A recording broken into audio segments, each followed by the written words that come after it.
The date is December 20th, 1860. Do you ever think about South Carolina? Me neither, but we're going to talk about it anyway. At a secession convention meeting located in Charleston, South Carolina, something crazy happened. Get this. South Carolina votes 169 to 0 to adopt an ordinance that the Union now subsisting between South Carolina and the other states, under the name of the United States of America, is hereby dissolved. The leaders in the South believed that Abraham Lincoln's election as the next U.S. president meant the emancipation and eventually equality of slaves was coming. It was the end of the plantation system and way of life for many Southerners. Now we will switch over to our on-scene reporter who is live at the scene. We are live at the South Carolina Secession. So, what's going on here?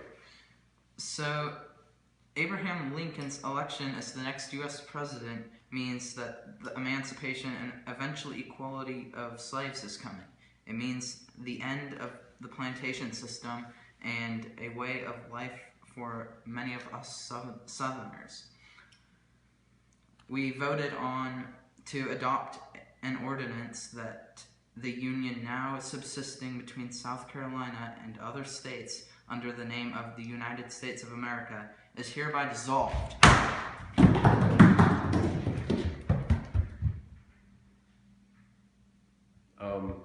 Okay. We have a special guest on our show today, introducing Mr. Abraham Lincoln, the president. Mr. Lincoln. Huh? What do you think about the secession? Okay, so I think that physically we cannot separate. Secession is unlawful. Secession equals anarchy. We are all friends here. Secession will destroy democracy. We cannot allow this to happen. This is not okay. Abraham Lincoln, out! All right.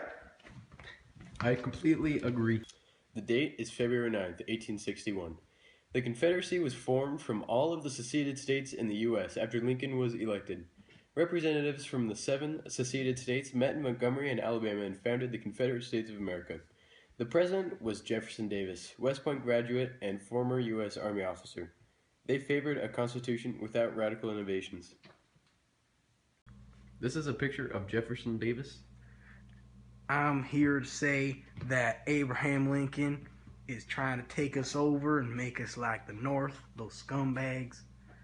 And we need those slaves, because if we don't, we ain't gonna get no work done in America.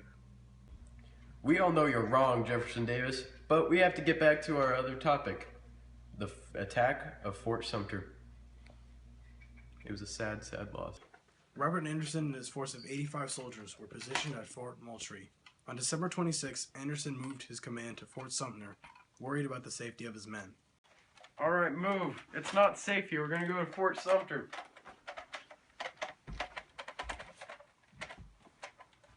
Right, we're safe now.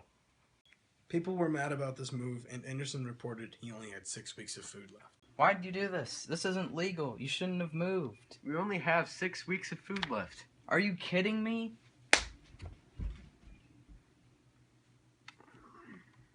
On Thursday, April 11th, 1861, Confederate Brigadier General P.G.T. Beauregard demanded the fort surrender. Surrender! No. Anderson refused. The next morning, Confederate batteries opened fire on Fort Sumter and continued for 34 hours.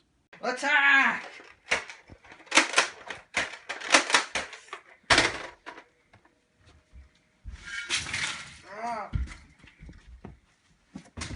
Oh my gosh.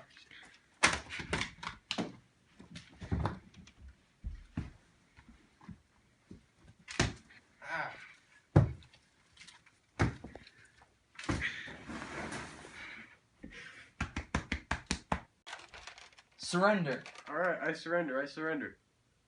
But wait, you didn't even kill anyone. We meant to do that. Now get out! Alright.